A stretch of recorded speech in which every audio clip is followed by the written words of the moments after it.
Continuando con nuestra programación, en esta ocasión vamos a hablar sobre la evaluación ecográfica de la mano, pero en enfermedades del tejido conjuntivo. El objetivo, nuevamente, vamos a hacer una evaluación de la técnica de exploración, vamos a recordar nuestros marcadores anatómicos más importantes y vamos a hablar sobre las definiciones y hallazgos de las enfermedades del tejido conjuntivo en la mano. Muy bien, para hablar de las definiciones o hacer consenso de las definiciones ultrasonográficas en las lesiones más comúnmente vistas en enfermedades del tejido conjuntivo, como es la artritis reumatoide, yo les sugiero que hagan una revisión del grupo de OMERACT. Ellos son un grupo de médicos, reumatólogos, patólogos, radiólogos, que se dedican a ver la expresión de las enfermedades del sistema musculoesquelético y hacer la traducción por los diferentes métodos de imagen correlacionados con los hallazgos anatomopatológicos. Así que son definiciones muy bien consensadas y muy bien logradas, por lo que les sugiero que hagan esa lectura. Si bien conocemos las bondades del ultrasonido para ver los desgarros musculares, los desgarros tendinosos y algunas otras estructuras como los pinzamientos y las alteraciones de nervios como el síndrome del túnel del carpo y entre otras transversas. Cuando hablamos de enfermedades como la artritis reumatoide, la artritis psoriásica, artropatía por microcristales, la enfermedad degenerativa ósea, espondilitis anquilosante, lupus, esclerodermia, el concepto nos cambia un poco. No solamente es hablar de la lesión tendinosa o muscular, sino que ahora tenemos que definir qué es la sinovitis, qué es la hipertrofia de la sinovia, qué es el derrame articular, las alteraciones del cartílago articular, las alteraciones de la estructura fibrilar tendinosa y desde luego las erosiones óseas. Ya no es solo la lesión propia de un desgarro tendinoso y muscular o de un hematoma. Así que cuando nos envían nuestros médicos reumatólogos o clínicos ultrasonido de la mano para detectar la expresión de estas enfermedades, nosotros debemos de buscar siempre qué es o cómo está o en qué grado se encuentra la sinovitis y el derrame subclínico. Muy importante porque hay pacientes a los cuales el médico reumatólogo tiene duda de cómo se está expresando el derrame o la sinovitis en las articulaciones metacarpofalángicas. Y es aquí donde el ultrasonido da luz a esta duda en la exploración clínica. Inclusive podemos hacer una clasificación.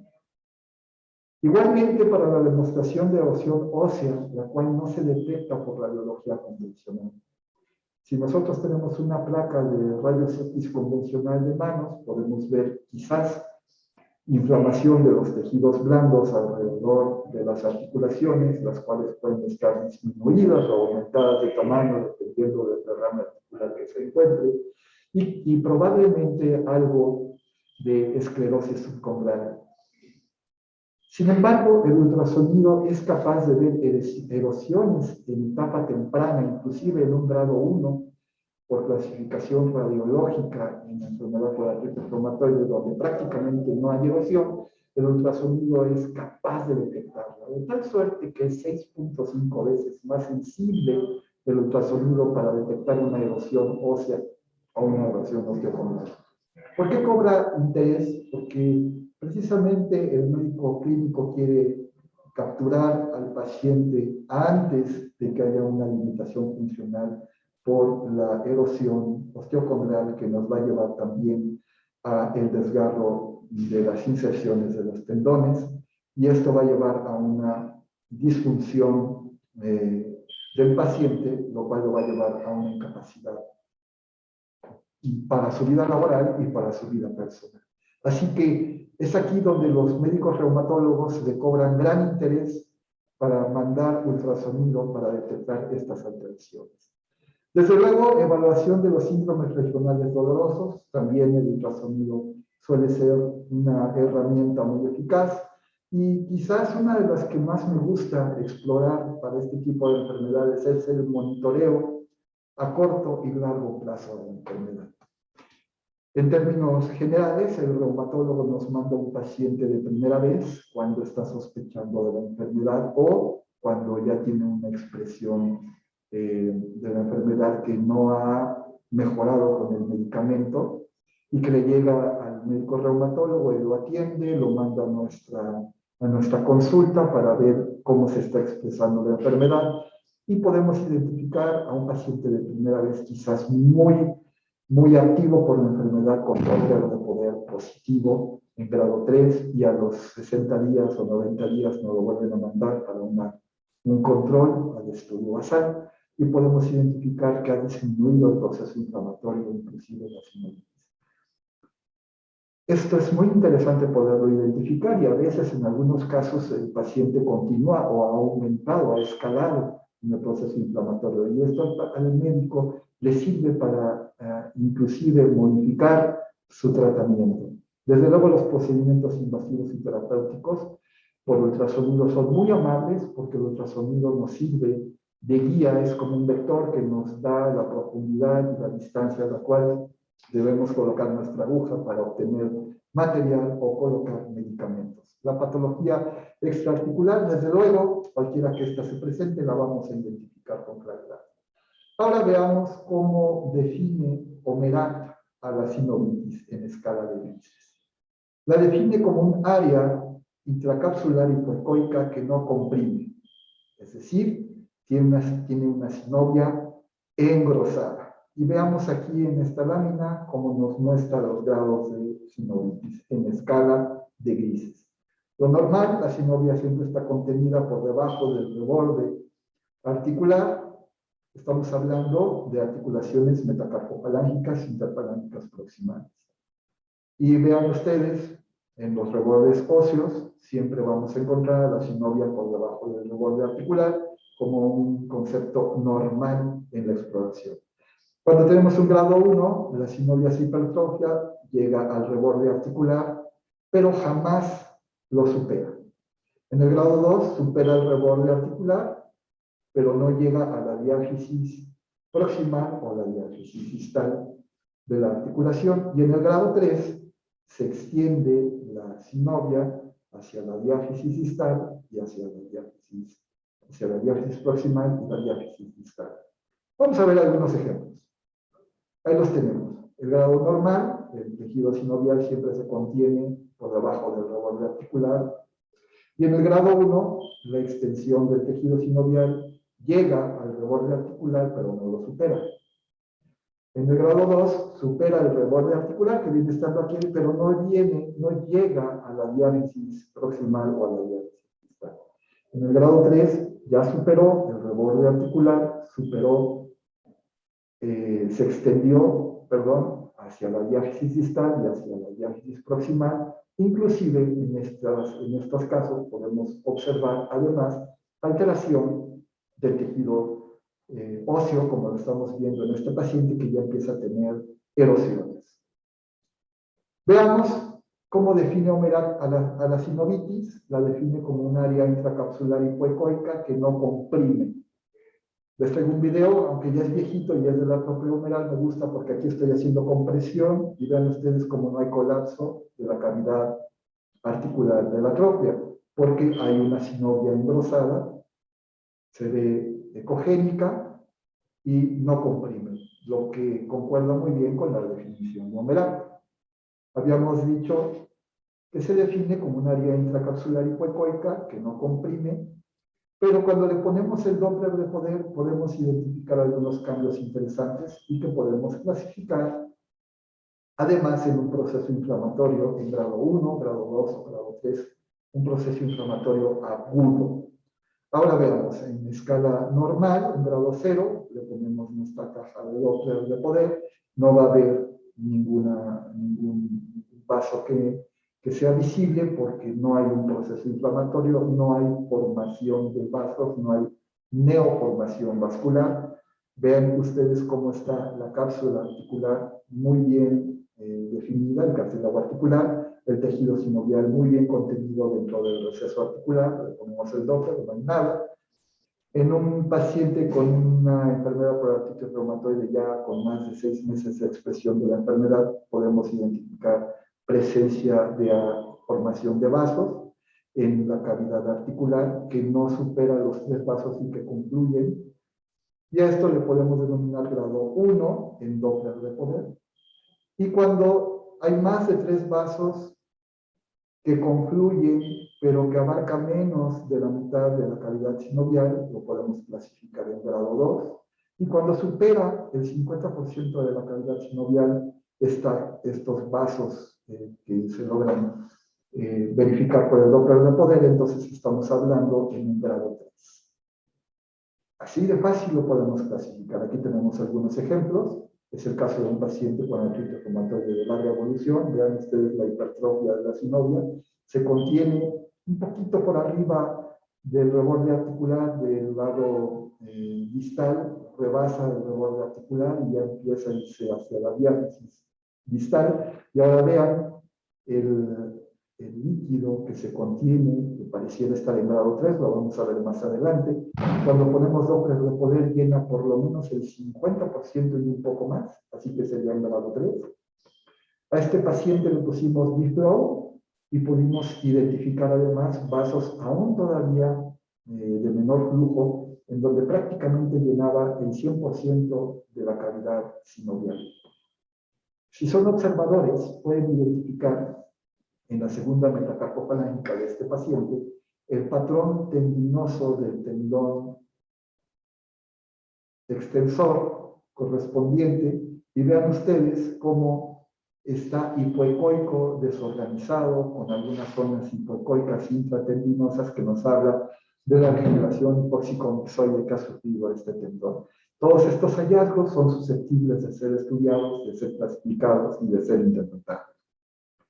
Es otro ejemplo de un paciente que tiene como 10 años de artritis reumatoide no bien atendida, no bien tratada o no tratada oportunamente, y pueden ustedes identificar la extensión del tejido sinovial a la diáfisis proximal del metacarpiano y a la distal de la interfalángica de la falange proximal. Vean ustedes este tejido heterogéneo y todavía aún con líquido en la parte más distal del tejido sinovial. Cuando le ponemos el Doppler de poder, podemos identificar la angiogénesis que se genera dentro del tejido sinovial, corroborado también por Biflow. Bien, hablemos ahora del derrame sinovial.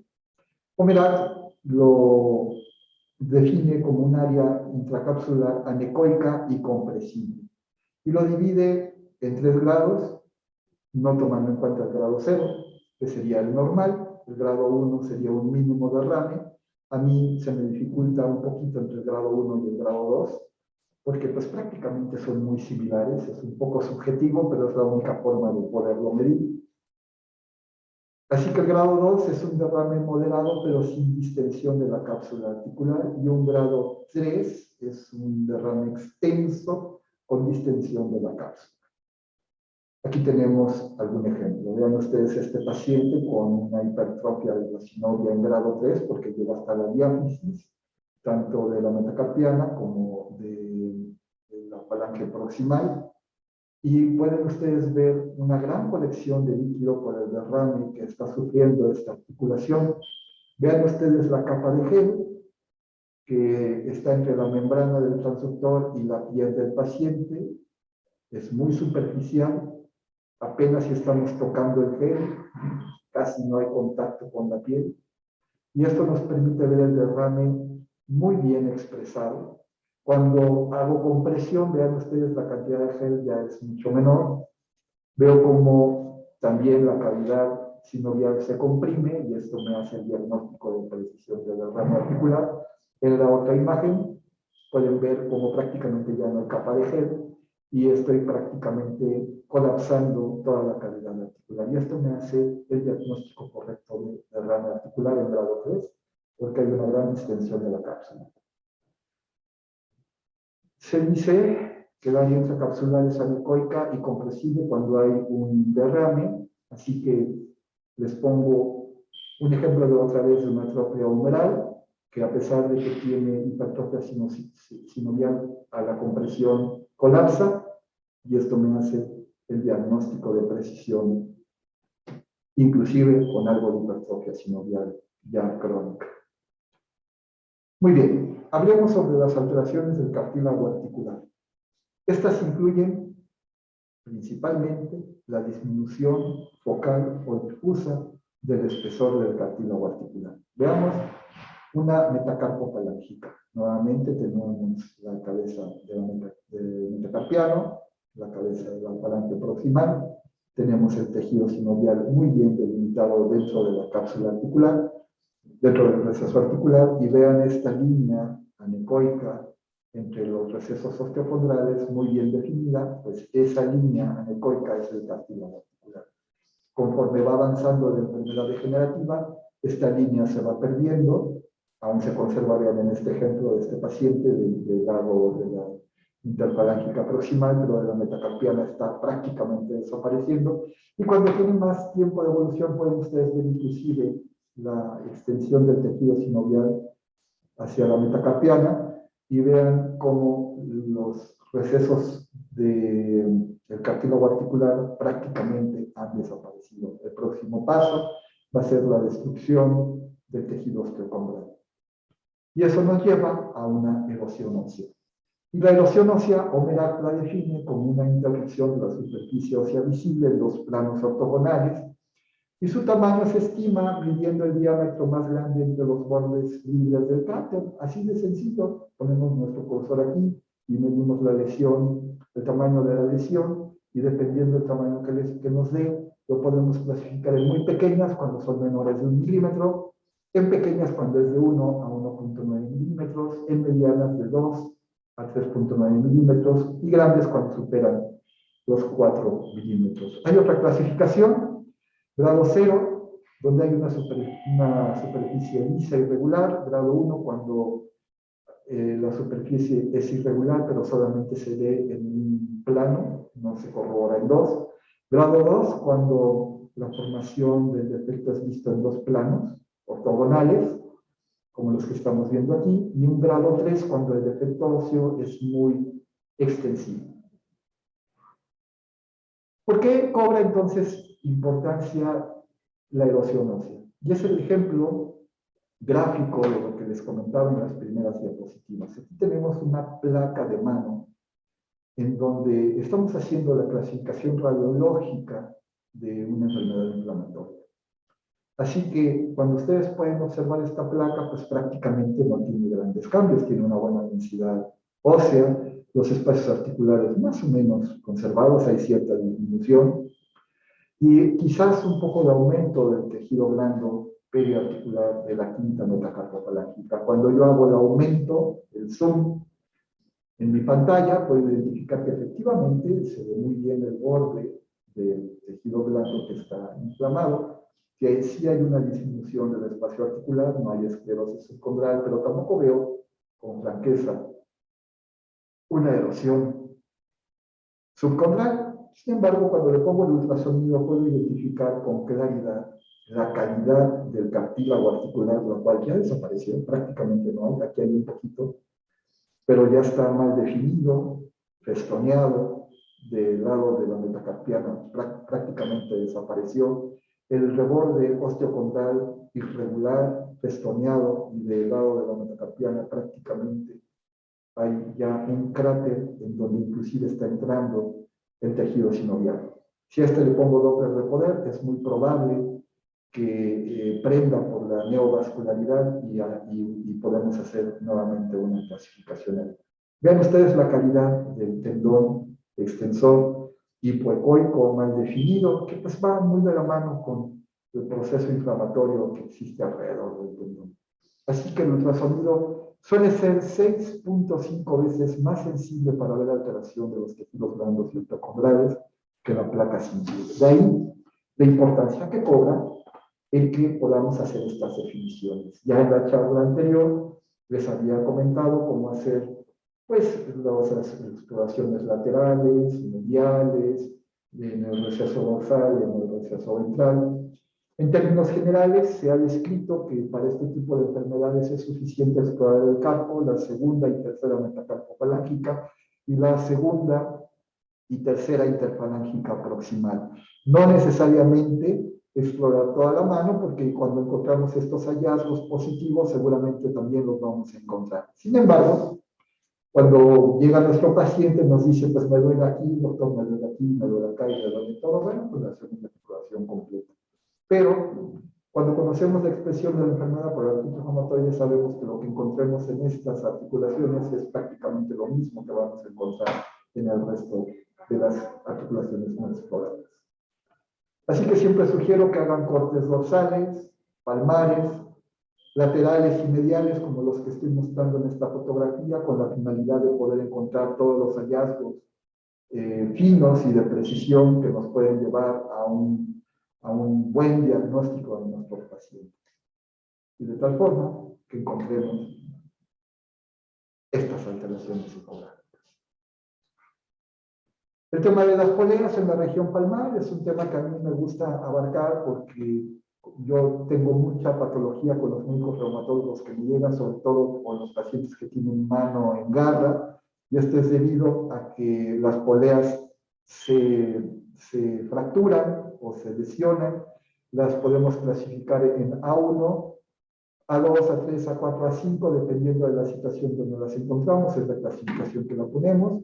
A1 la encontramos a la altura de la segunda metacarpofalángica, es esta zona tubular que estamos viendo aquí muy bien definida. A2 hacia la diáfisis de la falange proximal, muy bien definida, vean, ¿no? Son estas imágenes reflectantes tubulares. Y tenemos aquí sobre la interfalángica proximal A3, A4 en su diáfisis, de la falange distal en la diáfisis, y vamos a encontrar en la interfalángica distal, vamos a encontrar ahí A5. Fáciles de identificar y son muy importantes. Más adelante vamos a ver algunos ejemplos. Las interfalángicas distales, en términos generales, casi no las exploro, a menos que vengan agudas. Esta se da mucho en la enfermedad degenerativa ósea y hay que tener aquí muy bien el conocimiento de la expresión de las enfermedades. Recordar que la artritis reumatoide afecta interfalángicas proximales, metacarpofalángicas y carpo, pero nunca afecta las distales. Así que cuando les pidan exploración de distales, seguramente se están enfrentando a una enfermedad degenerativa en su variante de erosiva. Y aquí podemos tener nódulos inflamatorios, los nódulos de Heberden. Pueden ver ustedes el aumento de los tejidos blandos radiológicamente, lo cual se ve muy bien ecográficamente, vean ustedes. La deformación ósea, la cual también se delimita muy bien con el ultrasonido. Y cuando le ponemos el Doppler de poder y esta enciende, nos habla del proceso inflamatorio agudo en una enfermedad crónica degenerativa. Generalmente las vemos cuando todavía estas lesiones no son tan evidentes, sino es más un poquito todavía la lesión de tejidos blandos. Y cuando desaparece el dolor, desaparece también el Doppler y deja como expresión la deformidad por las erosiones ya del proceso inflamatorio agudo. Muy bien. Es repetir un poco de lo que hablamos en la charla anterior, me voy rápido. Primer compartimento, tenemos el extensor corto del pulgar y el abductor largo. Segundo compartimento, el extensor radial largo del carpo y el extensor radial corto. Tercer compartimento, lo vamos a tener siempre en control con el tubérculo de Listel y la articulación cúbito radial. Ahí vamos a encontrar tercer compartimento, cuarto y quinto. El tercer compartimento para el extensor largo del pulgar, el cuarto compartimento conformado por todo este grupo de tendones para los comunes de los dedos, son los tendones comunes de los dedos, el quinto compartimento para el dedo meñique y hacia el receso anteromedial vamos a encontrar la corredera para el sexto compartimento para el tendón extensor cúbito del carpo. Como lo exploramos en anterolateral, como siempre, ahí busco esta región de la muñeca, en transversal y longitudinal. Este es el corte normal, vean ustedes la cantidad de líquido escaso, el tendón muy bien adosado al receso óseo del radio, y vean el patrón del tendón muy bien definido. No así cuando tenemos un proceso crónico degenerativo como artritis reumatoide, vean ustedes el tendón aumentado de tamaño por presencia de líquido en la cara anterior de la vaina tendinosa, y en la cara posterior el aumento de líquido es evidente comparado con el lado normal.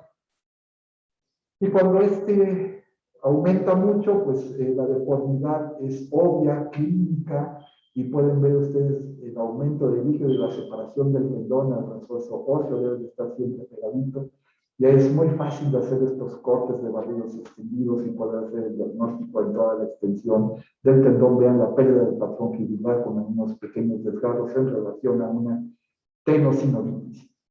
Segundo compartimento, vean también tenemos al extensor radial largo del carpo y el extensor radial corto del carpo. Aquí está el largo, aquí está el corto, también siempre muy pegadito al receso óseo. Vean ustedes sus vainas muy bien definidas.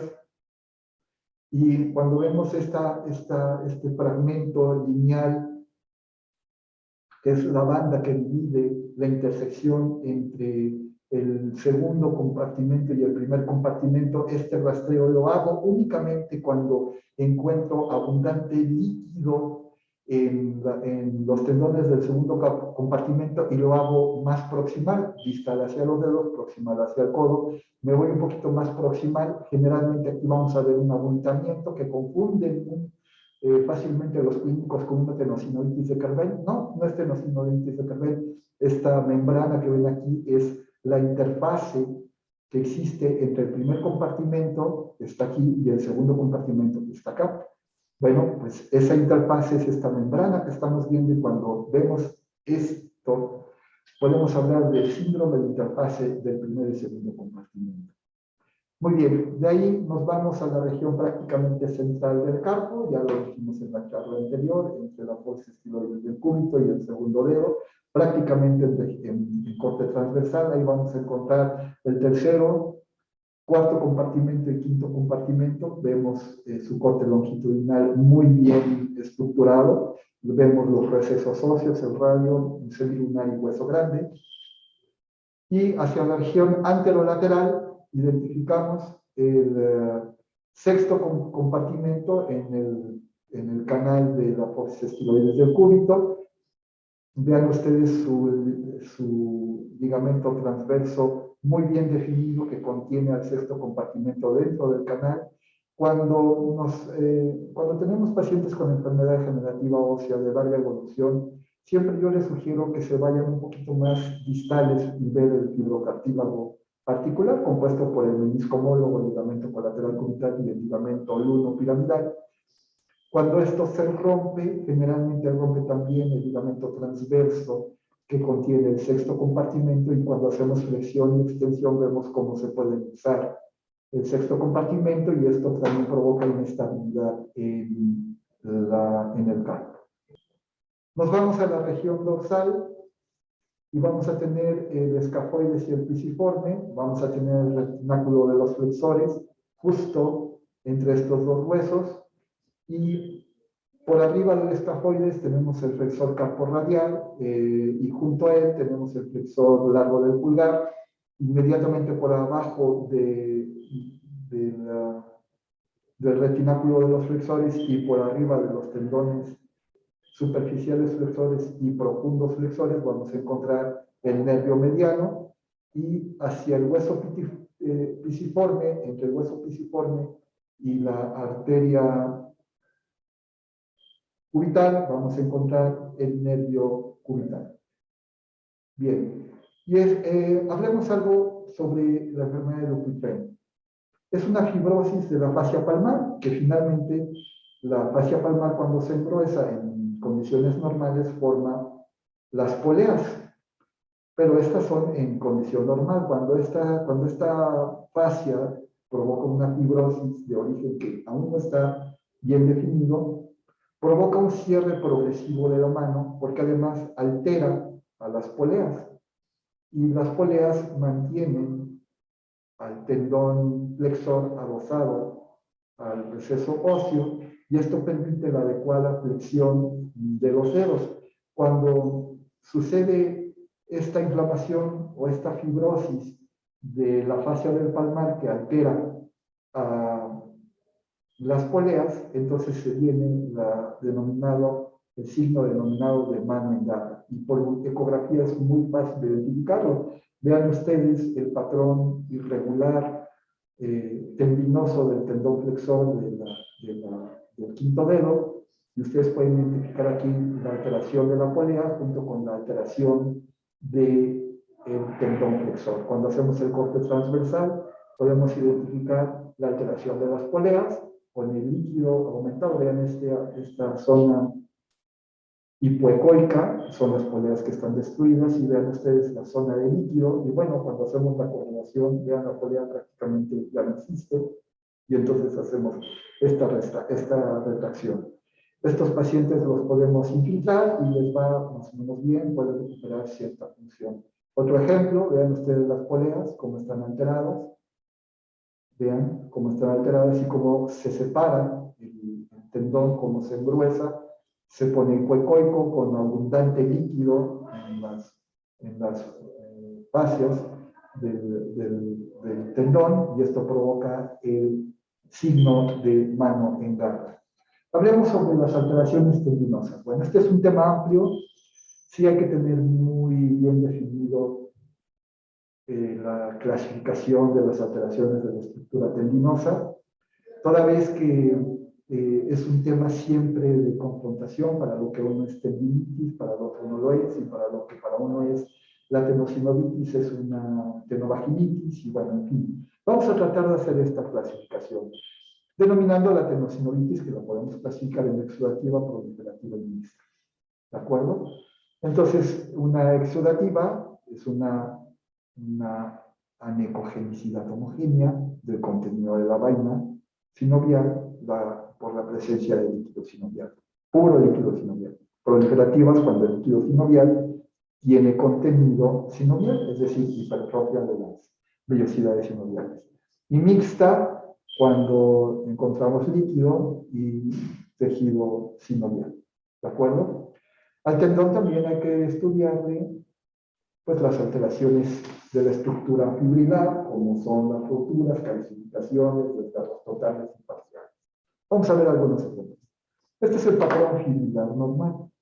El tendón está compuesto por colágena fibrilar que está bien organizada, y está organizada longitudinalmente, con una matriz de proteoglicanos, fibroblastos, vasos linfáticos y sanguíneos que le dan al tendón la ecogenicidad brillante y la textura firme que vemos siempre cada vez que colocamos nuestro transductor en una región tendinosa. Y esto es lo que vamos a ver. Vean ustedes, muy ecogénico, firme, elástica, bien definida, y este es el patrón normal. Bueno, entonces, ¿a qué definimos como el término tendinitis? En realidad, la tendinitis no es un término correcto, pero sin embargo es aceptado, porque hoy por hoy no se ha demostrado que el tendón presente células inflamatorias pues, dentro de lo que es la calidad del tendón. Así que el término correcto en vez de tendinitis sería una tendinopatía, que abarcaría todos los términos de las alteraciones de la estructura tendinosa. Aquí tenemos algunos esquemas que vamos a ir viendo más adelante. En esta lámina les quiero mostrar cómo está constituido un tendón sin vaina tendinosa, el cual está representado por estas láminas que tenemos aquí como el paratenón y el epitenón, y abajo de estas el endotenón y prácticamente el tejido que contiene al tendón en sí. Y cuando estas vainas que están aquí del peritenón y el epitenón sufren un proceso isquémico mixoide, suele haber cierta cantidad de líquido o no, y entonces estaríamos hablando de una tenovaginitis, peritendinitis o paratendonitis. En términos generales, expresan lo mismo. Si tuviéramos una vaina tendinosa aquí sobre estas vainas que componen el tendón, del peritenón y el epitenón, entonces esta pudiera llenarse de líquido o no, pero de todas maneras va a haber un proceso degenerativo hipóxico mixoide del tendón, y si hubiera líquido, pues estaríamos hablando de una tenosinovitis, como lo estoy expresando en esta lámina, y podemos encontrar esta clasificación inclusive de la tenosinovitis. Por eso me quise regresar para que les quedara con mucho mayor claridad. Ahora veamos algunos ejemplos. Miren ustedes, este es un tendón normal, con su patrón normal, bien conformado, fibrilar, y este es un tendón con cierta cantidad de líquido, la cual podemos observar que es un líquido que mantiene ecogenicidad alta y una hipoecogenicidad, lo cual estaríamos hablando de una tenosinovitis mixta. Veamos más adelante estas definiciones. Así pues, la tenosinovitis y paratendonitis quise incluirla porque son fáciles de confundir. No olvidar que la tenosinovitis implica un tendón con vaina y se considera como un tejido engrosado hipoecoico o anecoico con o sin líquido dentro de la vaina tendinosa, y el cual siempre debemos corroborar en dos planos perpendiculares. Ahora bien, ustedes están viendo, este es el carpo, tercero, cuarto y quinto compartimento, y donde es el sexto compartimento lleno de líquido, al igual que el tercero, cuarto y quinto compartimento. Y ustedes me van a decir, esta es una tenosinovitis clásica. Por supuesto. Solo recordar que el sexto compartimento del carpo es el único tendón que no tiene vaina tendinosa, entonces ya no podemos hablar de una tenosinovitis del sexto compartimento, sino más bien de una paratendonitis. ¿De acuerdo? Entonces es muy fácil caer en la confusión de la terminología. Y de ahí por eso es que a veces es preferible decir tendinopatía, ¿no? Bueno, siempre tratemos de ser precisos en nuestras definiciones y no olvidar que cuando hay líquido en un tendón en donde hay vaina es una tenosinovitis, y cuando no, una tenovaginitis o paratendonitis. Aquí tenemos otros ejemplos de tendinosis, la cual vendría siendo el clásico ejemplo de la tendinitis, pero si somos muy puristas, descartaríamos el término de tendinitis porque no existen células inflamatorias, sino más bien una tendinosis. Y la tendinosis se define como una condición degenerativa que se acompaña de inflamación de los tejidos adyacentes y degeneración hipóxica y mixoide, que va a condicionar un engrosamiento focal o nodular o difuso, con áreas de hipoecogenicidad en la estructura del tendón, la cual la vamos a encontrar desorganizada. Y vean ustedes, aquí está el tejido desorganizado, las líneas que normalmente estamos acostumbrados a ver muy bien delimitadas, muy bien conformadas, paralelas unas con otras, aquí se ven desorganizadas con zonas hipoecoicas. Vean ustedes un tendón muy, muy hipoecoico.